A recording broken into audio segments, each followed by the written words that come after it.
I mean, this area back through here looks night and day difference compared to what it did. Oh, this was all grown up and sticker bushes, and I mean, there's still a lot of work to do, but we've really made some progress here.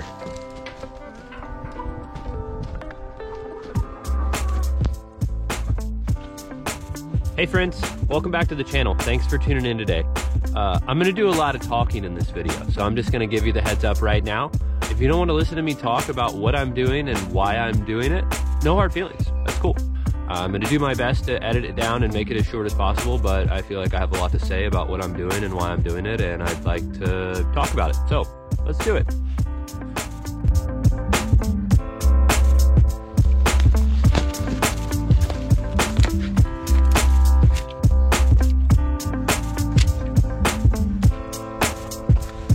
So why do I do this? Why do I do what I do? Why do I raise chickens and garden and do all of these things and try to work my land and make it better? The simple answer to that question on why I do all of these things is because I care. I care about the planet. I care about society and, you know, civilization and humanity and the culture that we have on this planet. I care about you. I care about the creatures on this planet. And I just care about people in general. And unfortunately, I think our food system or our food production has been hijacked by an industry that doesn't care. They don't care about you. They don't care about the planet. They don't care about the creatures. They don't care about anything but the bottom line and profit and growing their industry or their business or whatever. I think that having your motivation strictly be profit rather than, you know, progress, it can do a lot more harm than good. Sure, you're giving people jobs, but if you're giving people jobs in a city where you're also polluting the water and people die from it, then was that job really worth it?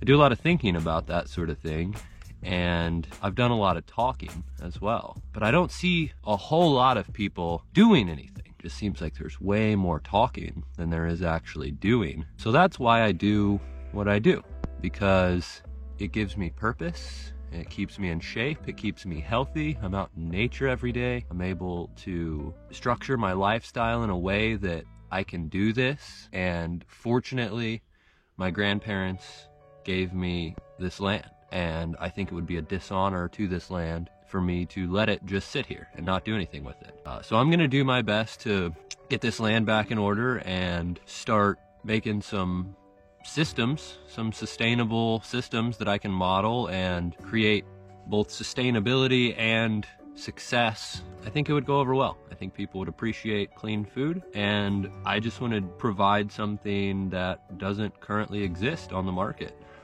Maybe it does exist, maybe it doesn't, but I'm trying to do something that hasn't been done before. I do believe that climate change is a big problem, and I think that it's truly up to us, the individuals, to change the culture in a way that the corporations and the industries don't have a choice but to adapt to our needs. And if we do that in a graceful enough way, I truly believe that we can change whatever is wrong with our climate, and we can come up with systems that work, and we can give people jobs, and we can change the way we produce our food, and we can change the way we do a lot of things. And I think it's going to take a lot of hard work, but I truly think that it can be done. That's why I do what I do. I do it because I care. And I think that it's time that we all start to care a little bit more, myself included. There's plenty of times where I brush something off and I just don't care, but I think that that can be detrimental, especially whenever it's happening on such a collective scale with so many people that they just don't care. It has big impacts on society, and I think it's a problem. So I'm doing my best to walk it out and make change and change my lifestyle and build some stuff that can, I don't know, hopefully provide some sort of service that people appreciate. So There's a couple things that I wanted to go over here on the land. I can talk all day, but what have I been doing? One of the infrastructure projects I have is actually this creek here that I happen to be standing in. It's just the low side between two hills where the water washes down. And unfortunately, about 13 years ago, we had a logging company that contacted Grandma, and Grandma and the logging company made an agreement to have the logs cut and everything, you know, the trees cut down and the logs milled, which is totally fine. I don't have anything against logging. I think sustainable logging is important to keeping things in balance. However, this logging company is not so sustainable, and they just really treated the land like crap, and they just left it in really poor condition in comparison to the condition of the land before they logged it.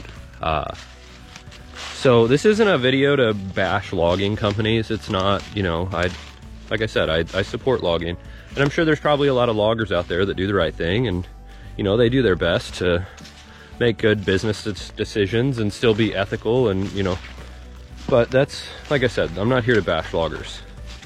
I enjoy cutting. I enjoy dropping trees. It's a cool thing to do. But what I don't enjoy is whenever a logging company, there's a big logging company in this area, they've logged thousands and thousands of acres. Unfortunately, what they did whenever they logged this land is they cut some logging roads, and as you can see going up that hill, that was one of their roads, which again is fine. You know, if they've got to do that to do their job, that's totally cool. But what happened is at the bottom of this hill here, they put a log jam into the creek. Originally there was about, I don't know, 10 or 12 trees that ranged from like 12 to 16 inches in diameter, and they more or less just piled them here in the creek, so that way they could drive their skidders through, or whatever, you know, equipment. And you know, again, which is, I get it, like you don't want to get your machine stuck in the creek and then you've got a big mess, and then you've got, you know, you're not working. But it really wouldn't have been that hard for them to pull those logs out. And for the longest time, like I said, this was about 13 years ago. Unfortunately, I was still younger and I didn't know much about land management practices. I didn't know much about really what was going on in terms of them logging and everything. I knew they were cutting trees down and there was going to be money at the end of it. That's more or less all I knew. So this log jam set here, and this whole bottom, which is about 200 yards that way is the road, and then 100 yards up the way is the next neighbor's property, roughly. And this whole bottom through here is full of mature trees because it's got, you know, abundant water. And unfortunately, this log jam turned this whole area into a swamp. So I've got a big percentage of these large mature trees that are pretty well rotting out at the base. And so that's gonna cost a lot of money to deal with. And unfortunately, we're gonna lose a lot of trees because of that. We've already lost a lot where they've rotted out and just fallen over in a windstorm or whatever. So it's just kind of one of those things where, like, you know, maybe it was going to take them an extra 45 minutes or an hour to, you know, pull these logs back out of the creek after they jammed it, but they didn't. And then, you know, 12, 13 years of undisturbed growth happened. And now, was it partially our fault on the end of the landowner to, you know, manage our land? Yeah. But at the same time, it's not our fault that they jammed the logs into the creek. So, you know, it is what it is. But unfortunately, I've got a big issue now. So what I've done is I've actually gone through the entire creek, and I've removed all of the branch jams and the leaf jams and all the debris out of the creek. I took some garden tools and I carved out the creek bed so that way the water's flowing again. I haven't figured out what I'm gonna do about this log jam. If you have any ideas on how I could get rid of these logs without heavy equipment, because we're back out, and I mean, we are in the forest, and it would be a real chore to get anything back here. If you got an idea on how I can get these logs out of this little creek here, I'd really be interested. I've been thinking on it and I just haven't come up with anything. I figured I could probably pull them out in some manner, but it's gonna involve digging and I don't know. Just, if you got a good idea, let me know in the comments. So yeah, that's one of the infrastructure projects that I've been doing. So I cleaned out this creek, and then right here we have an intersection where we were just at. If you look here, we just came up from, or we came down from up there, and that feeds into this creek. So we've got all of these fingers, if you will, on the land, and unfortunately most of them were clogged up because what happened is the logging company cut their logging roads, and then I'll take you up to the top end of the property over here, and I'll show you what they did. Unfortunately, they just left all of their trash logs. More or less what they would do is they would drag the trees up to this top area where they cleared out in the woods, and they'd cut the tops of the trees off, leave those lay, and then take the good logs off to the mill. Now, granted, I don't expect them to just completely restore my land back to perfect. They're logging, I get it. It's just like any other business. You've got to, you know, be efficient and all of that. But what they did, unfortunately, is going to end up costing me in the long run thousands and thousands and thousands of dollars to mitigate this and get this land back to where it can be usable again. So we're starting to get into the thick of it up here. And what happened is on this logging road where they dumped all of these logs, just turned into a giant compost pile. Well, of course that compost pile acted as excellent fertilizer for anything that wanted to grow. And they completely decimated the canopy, so it more or less had full sun all day. And mind you, this was for 12 or 13 years. So, this is one of the piles. There's about 10 piles total. Our ground here on the farm total is 16 acres. And on that 16 acres, there's probably about 8 of those acres that look much like what you see behind me, where there's just piles sporadically throughout the land where they left all their trash, and this happened. And there's some spots you can see, I don't know if you'll be able to see it very well, but that sassafras tree right there in front of us, there's vines and briar bushes that are 15, 16 feet up in that tree. And then the smaller tree next to it, it's got all those briars and thorn bushes and everything have gotten into that tree's canopy, and it's literally, it's pulling the trees back down to the ground and just completely consuming them. So, it's a real chore to try to deal with this. I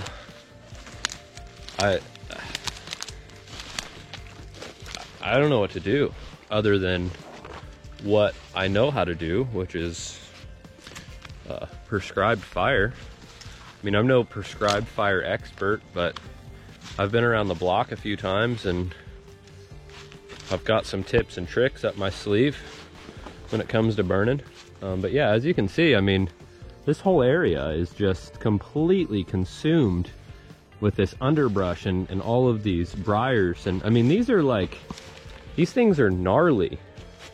They've got hook knives on them. I mean, these sticker bushes will tear you up. I've been trying to work some of them out by hand up on the top end of the property, where I've already done some prescribed burning, and I'm telling you, these things are nothing to mess around with. So that's another part of the infrastructure projects. So I don't mean to sound like I'm complaining or being negative. I just truly hope that people can understand that, you know, there's these sorts of things have a really big impact. And now, do I think that the guy that put those logs in that creek that day, whenever they were out here working, do I think that that guy had bad intentions or ill will. No, not at all. I don't think he probably even thought about it. I think probably what happened was they saw a creek and they saw that they had big heavy equipment and they needed to get it across the creek, so they did it. And then they just didn't think about the consequences. They didn't think about what would happen afterwards. And that sucks, because now we get to deal with it. But it is what it is. Nothing I can do about it. I can turn it into a solution, which I am doing. It's an opportunity that I can, you know, keep myself in shape. I can do some good manual labor. I can, you know, gives me something to do. I'm not really complaining too much. I think it's cool to be able to get the water flowing on the creek again. It took a few days of work to get that done, so that was nice. But what I'm gonna do is I'm gonna take you up top and we're gonna go check out some of the areas where we've already done some prescribed burning, and you'll be able to tell the difference compared to where we were just at. And I mean, some of this through here, even where I'm walking right now, is pretty thick. Luckily the deer are pretty good about keeping trails walked through here, so that's nice.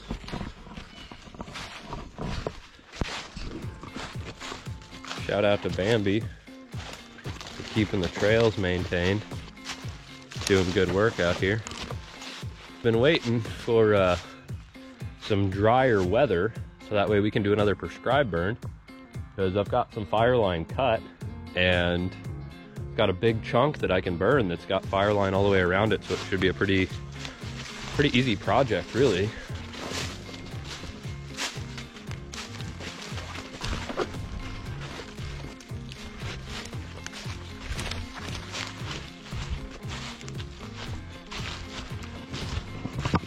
All right, so if we pay attention to the forest floor here, you'll be able to see the line where I started burning on my last prescribed burn.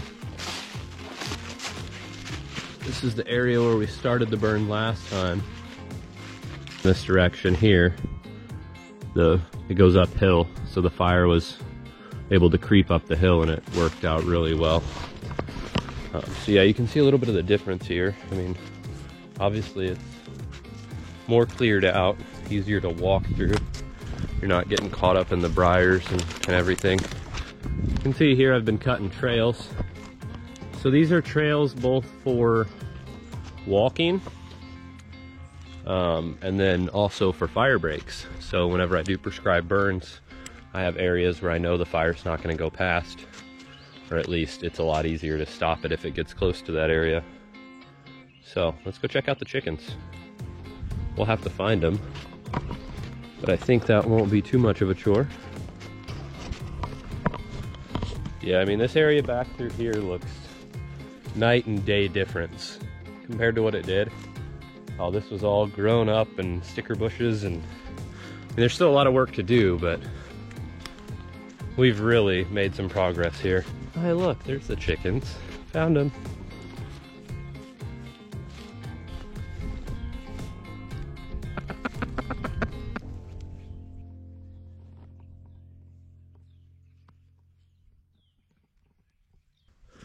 So the chickens, let's go over the chickens. What are the chickens doing? The chickens actually work harder than I do, if I'm being completely honest with you. They work every day. They're working 24/7. Even when they're sleeping, they're clocked in here on the farm, and they are providing a lot of value for the farm. So this is the chicken coop. Welcome. It's a humble abode. So we've got these roosting bars set up here. So this is where the chickens sleep at. There's all this chicken manure. And what we do is we just add wood chips and we add pine shavings to that. We just add organic material to the bottom of the coop. Joel Salatin from Polyface Farms over in Virginia, he's been doing this for quite some time now, and he calls it deep mulch bedding. Or this is the chicken run. So this stall is, you know, for days like today where it's snowy outside, this gives the chickens a spot to scratch around. So what I'll do is I'll take some wood chips. Actually, you know what? Let's just show you.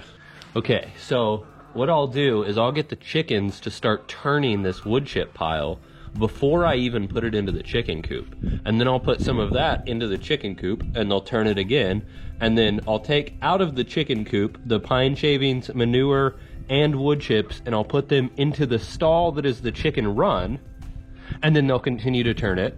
And then we'll bring that back on top of the wood chip pile and sprinkle in dead bugs, and then the chickens will continue to turn it. So we've got this 3-part system where all 3 parts of the system are working together, and this cycle is continuous. All right, so we do research on the products that we feed our chickens. Here's what we'll do, check it out. We're gonna take some of these bugs and we'll give them a treat. So we'll sprinkle them down first and we'll let them get some, okay? Grab our scoop shovel, take this scoop, get them out of the way. Take a big scoop from inside the coop. Sprinkle that around. One more. All right, one more.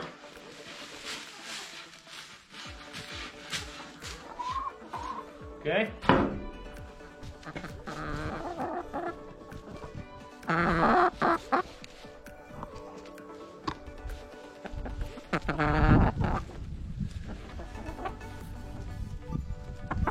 How cool is that, y'all? We got the chickens out here working for us. Like I said, they're clocked in. This is the area out here. You can't really tell right now, but there's this pile of, that is a mixture of horse and goat manure, and maybe some, I don't know, whatever the bedding was back in the 80s and 90s whenever the horses and the goats were around. But all 3 of the stalls in the barn had horse manure in them before we put the chickens in them. I've cleared 2 of the stalls out. We've taken the majority of that manure and we've put it out here onto the pasture.